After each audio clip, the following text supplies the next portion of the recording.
ലോകം ആകാംക്ഷയോടെ കാത്തിരുന്ന ഒന്നാണ് ബഹിരാകാശത്ത് കുടുങ്ങിപ്പോയ സുനിത വില്യംസും വിൽമോറും മടങ്ങിയെത്തിയതിന് ശേഷം അവർ മാധ്യമങ്ങൾക്ക് നൽകുന്ന അഭിമുഖം.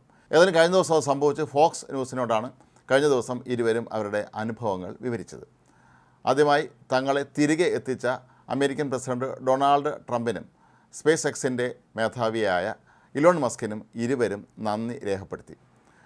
മാധ്യമപ്രവർത്തകർ നിരവധി ചോദ്യങ്ങൾ ചോദിച്ചു. നേരത്തെ ഡൊണാൾഡ് ട്രംപ് പറഞ്ഞിരുന്നു ഇവരെ രണ്ടുപേരെയും ബൈഡൻ ഭരണകൂടം മരിക്കാനായി വിട്ടുകൊടുത്തിരുന്നു എന്നൊക്കെ. എന്നാൽ അതേക്കുറിച്ച് ഇരുവരും പ്രതികരിച്ചത് ഡൊണാൾഡ് ട്രംപിനോടും അദ്ദേഹത്തിനൊപ്പമുള്ളവരോടൊക്കെ തന്നെ തങ്ങൾക്ക് നന്ദിയുണ്ട് എങ്കിലും ഇക്കാര്യത്തിൽ ഏതെങ്കിലും ഒരു പ്രത്യേക വ്യക്തിയെ കുറ്റപ്പെടുത്തേണ്ട കാര്യമില്ല എന്നാണ്. എല്ലാവർക്കും ഇക്കാര്യത്തിൽ ഉത്തരവാദിത്വം ഉണ്ടായിരുന്നു എന്നാണ് വിൽമോറും പറയുന്നത്. നാസയ്ക്കും അതുപോലെ അമേരിക്കൻ സർക്കാരിനും തങ്ങൾക്കും എല്ലാം ഇതിൽ ഉത്തരവാദിത്വം ഉണ്ടായിരുന്നു.